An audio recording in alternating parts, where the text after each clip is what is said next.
All right, welcome to SFL On Air. We are here with Jorge Jraissati, who Yes, is sir. from Venezuela. And Jorge, how are you doing today? And I'm also here with Ali. Hi, how's it going? I'm very good. What about you?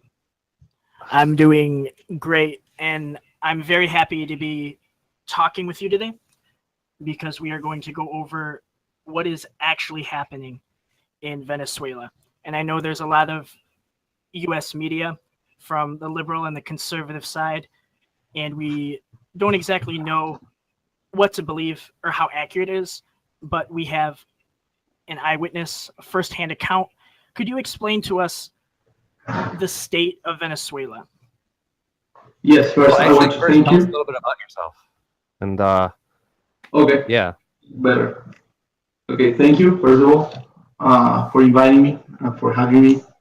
It's very important for us, for Venezuelans, to create international awareness about what happens in our country. My name is Jorge, and I'm from Barquisimeto, who is a small town in Venezuela.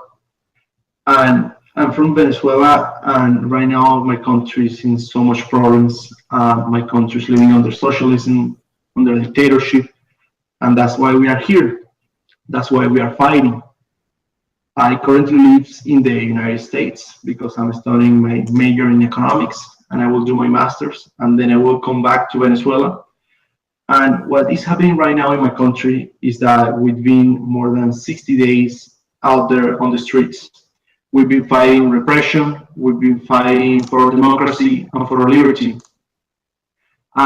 For 2 months now, we've been on the streets every single day because we want to make a change. Because we want a change in our country, because we want a change in our democracy, and because we want a government that represents every single one of us. In Venezuela, there is no human rights. In Venezuela, there is no freedom. In Venezuela, there is misery. People cannot eat in Venezuela. People don't have opportunities in Venezuela. When you speak with people in Venezuela, you can feel the pain in their eyes when they talk about their families because they cannot provide for their families. And in these 60 days, despite the repression, we've been out there on the streets. In these 60 days, more than 15,000 people have been injured because of the repression, the police brutality. More than 3,000 of my friends are in jail just because they want a better country. And more than 60 students have been killed by the dictatorship. That is what's happening in my country now.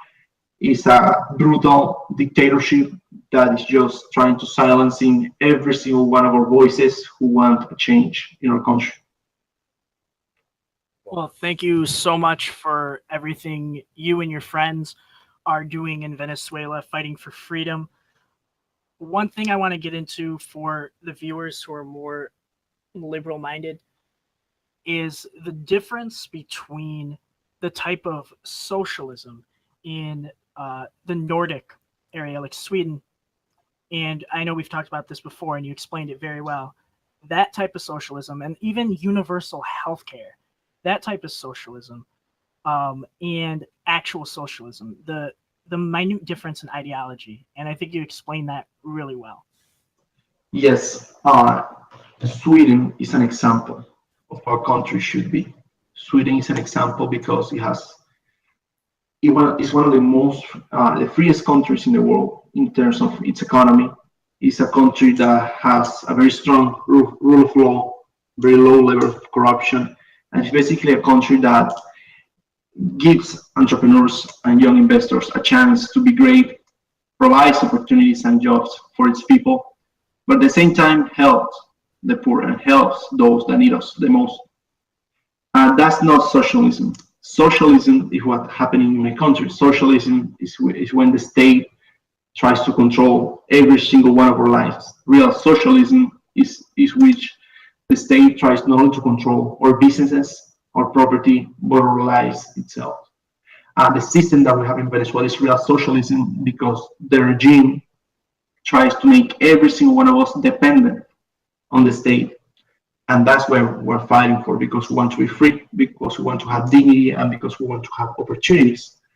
In fact, in 1992 and 1993, in Sweden, there was a huge recession, and there were a lot of economic policies that were implemented that are what we want in Venezuela. For example, education vouchers. For example, more freedom, more economic freedom. And this is why Sweden is an example, but Sweden is not real socialism.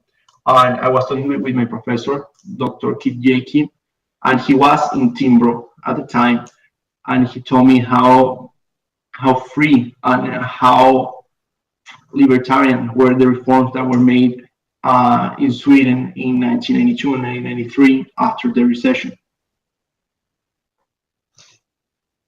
Yeah, I could see why you would become a libertarian with all the, with the authoritarian government in Venezuela. It can be really, I could see how you would go to the other side, because you've seen what socialism can do as far as its destruction. And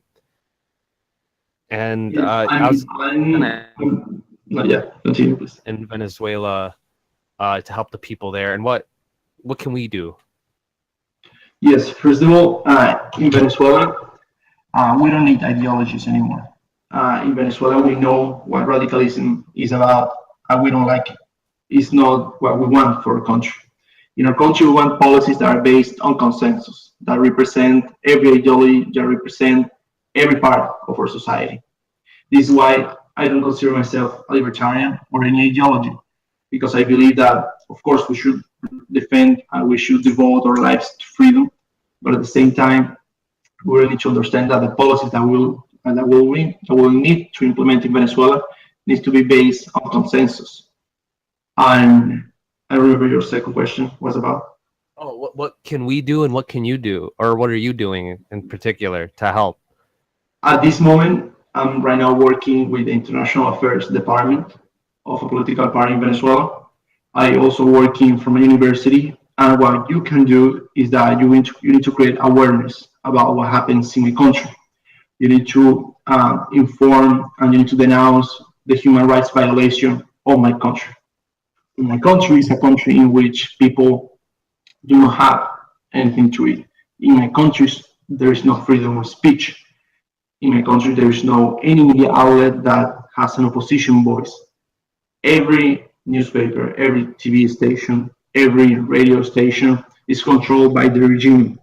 So if we can provide a voice to those millions of Venezuelans who want to change, that will be really grateful for all of us.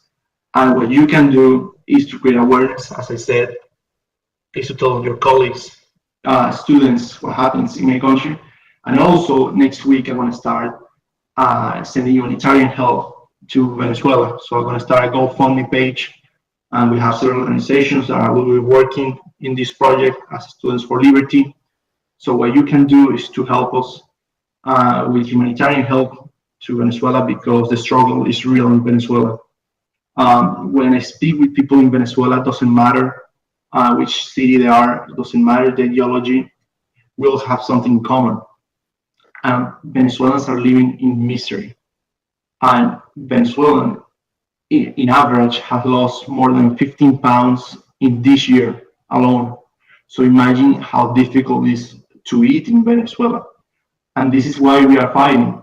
Because when you ask someone out there why they're fighting, they don't tell me about ideology. They talk to me about the real struggles of everyday life. They tell me that if we don't change this regime, if we don't change into a democratic and a republic system, we will not have anything to eat, and they cannot provide for their families. So that's why it's so important to make a change in Venezuela, and that's why it's so important to understand that we need to defend freedom, and we need to really defend the basis of our republics. Because as a country as free and democratic to defend liberty. You brought up a very good point about ideology that I want to hit on for just a second. You said you don't consider yourself a libertarian because it's about having the freedom of ideas. And I think that's very important because the Libertarian Party right now, I feel like, is becoming a little bit authoritarian.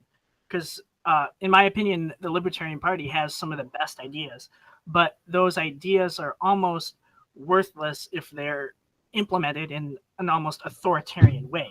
That's how we got this mess in the first place. So I agree with you. We need ideologies that kind of like universal healthcare that allows for the market to also compete.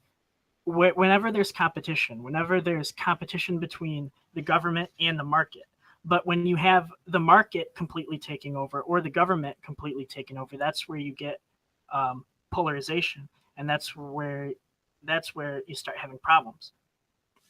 Yeah, we'll be sure to put a link to your GoFundMe once that goes up and running, so that way we can spread the word. I know it's really important to you, and that's important to us as well.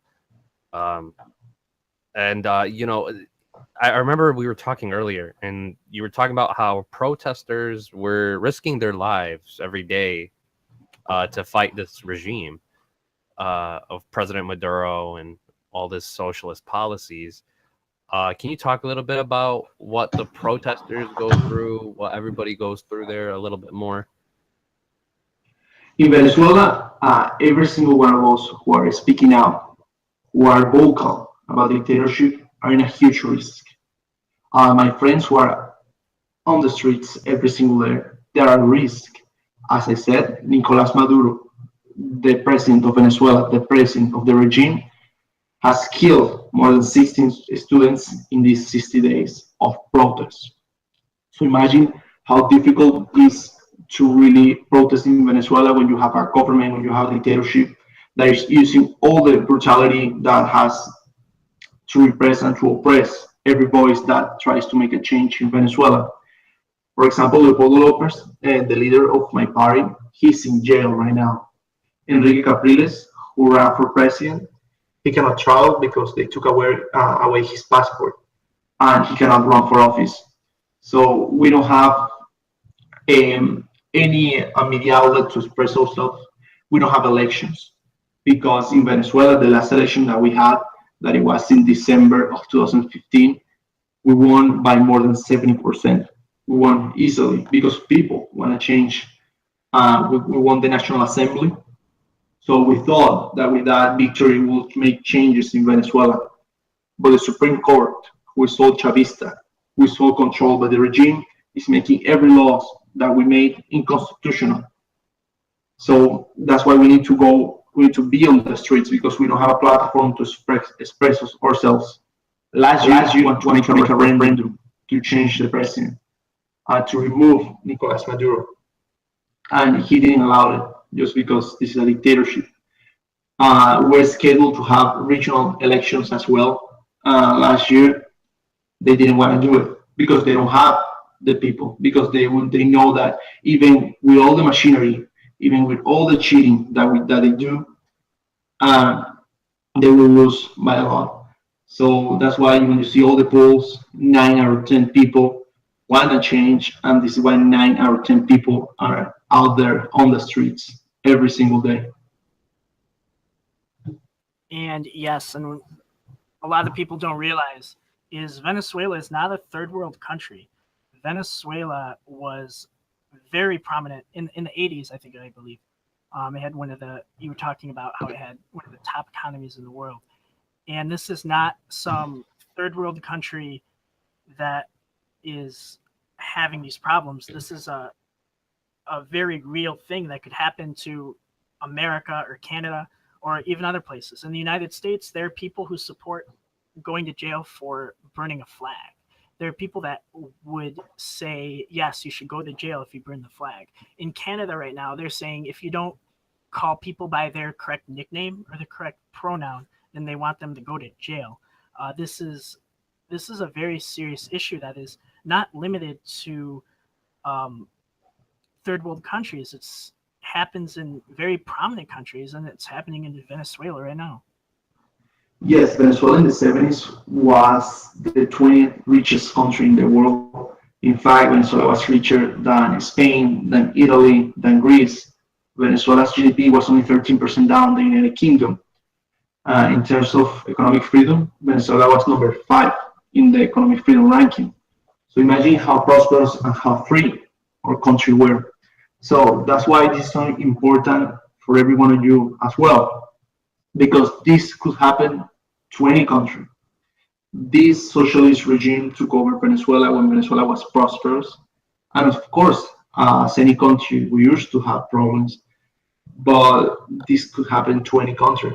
And this is why I always say to my friends, to people in my university, when I was running for governor of my university, I used to tell every single one of our students that we need to defend freedom, that we need to defend human rights, and that we need to defend our democratic system, because otherwise radicalization will begin to rise, and we don't want that.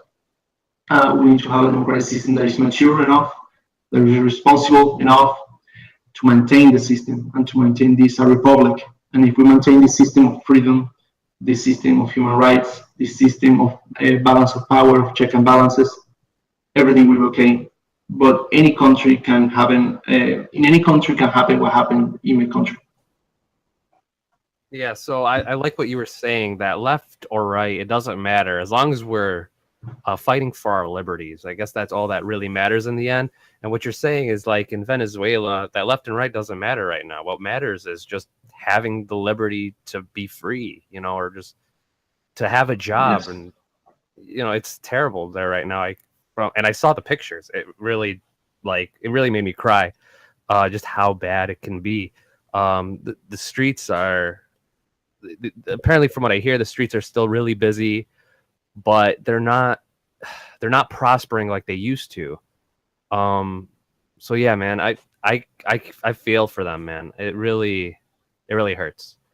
It's difficult because when you don't have dignity, when you don't have anything to eat, when you don't have a job, and not only that you don't have a job, you cannot dream in having a decent job that gives dignity to your family. When that happens, we all make a union. We all really came together, progressives, center left, center right, libertarian, conservative. We all are together into this fight because we have something in common, because we believe in democracy, because we believe in a country that represents every single one of us. And as I said, when you don't have any security, because that's another thing. In Venezuela in 1998, when Chavez rose to power, there were 2,000 murders per year in the country. At this moment, it's more than 50,000 per year. So Venezuela, Caracas, that is the capital, is the worst the worst city in the world in terms of security. So when you don't have security, when you have food on the table, when you don't have liberty, freedom of speech, when you don't have opportunities, and when you don't see a future for you or for your family, you have nothing. And this is why we are fighting, because we have nothing, because this regime is taking everything away from us. It's dividing our families. This country is murdering our youth. And this regime is trying to really put in jail every single one of us who are trying to make a change in our country. Yeah, so there's these like college professors that are, they consider themselves socialist and they believe in these socialist policies. Like, doesn't that just blow your mind that, there's still these people that think that socialism can be this great thing, and they have no idea what it's like in practice, it seems like. Yes, something that we understood in Venezuela is how dangerous it is to give power to the central government, to the state. The state took away all of liberties. At this moment, everyone is dependent on the state in Venezuela. All the economic policies implemented by Chavez and Maduro were with just one reason, that it was to make everyone dependent on the state. A currency control, so you have a fixed exchange rate imposed by the regime. You have a control in the imports and exports. You have no private property. you have confiscatory laws. So you have all these economic policies that make everyone dependent on the state. So when I'm talking with the professors at the university about how dangerous it is to believe in these type of ideas, because sometimes, and most of the times, they believe in these ideas not because they want to make damage. We all want the same. People on the left, people on the right, we want the same. So we want a better country. But sometimes you need to understand that people like me, people that live in real socialism, we know how good intentions can become the kind of disaster that we have in my country. So sometimes blow my mind that these highly educated people, they try to make these innovative policies that give more power to the state. Doesn't work. That doesn't work, and we know that. Yeah, well, in a perfect world, the government can just provide for people that cannot provide for themselves, and I think it's well intended, but as you said, unintended consequences to well intended actions. And when you take away people's ability to provide for themselves, it really messes people up psychologically when people start being dependent upon the state. And then, of course, also when the state, if something's wrong with the state, when the state can't provide for the people anymore, then they don't have anything to fall back on. They don't know how to do anything for themselves. The state provided everything, and then when the state failed, that was it. Which is why in Sweden, it's very important that they have government provisions, but they also have a market. So they are providing for themselves also. And when you have a system in which the government is helping, but it's not mandatory, you don't have to rely on the government. You can do things on your own, and you're encouraged to do things on your own because there's more benefits. It works out. Yeah, Sweden has a pretty open and free economy. A lot of those Norwegian countries, well, not Norwegian, those what are they called? The Scandinavian countries. Yeah, the Scandinavian countries, they have a lot of they have a pretty big free market. So they can get away with, socialized healthcare, but that's not really socialism. I think it is if it's mandatory and there aren't any other options in the market. I agree with some policies to help those that need help. I agree with that. I think that one of the problems that led to this mess that my country has is that sometimes we lost the perspective that we need to help our neighbors. We need to help those who has less opportunities than us, and we need to provide opportunities for them. I think that's one of the bases of any successful country. However, there's a difference between that and between socialize every aspect of our economy and of our lives. We need to provide help for those who need it, but we cannot socialize everything. And that's something that the Scandinavian countries really understand, that we need to help. And we help providing education, good and quality education for every one of our children. But at the same time, we need to let private entrepreneurship, and we need to let our young entrepreneurs to really innovate and to really create jobs and opportunities for our people. And this is something that Sweden does excellent, because they have one of the freest economies in the world. And Venezuela is one of the worst economies in the world. In fact, in the ranking of economic freedom, Venezuela is even worse than Cuba. Venezuela is, I think, it's only best than Zimbabwe. So imagine how rigid, how not modern, how interventionist our economy is. And there are so many reforms that we need to do in Venezuela.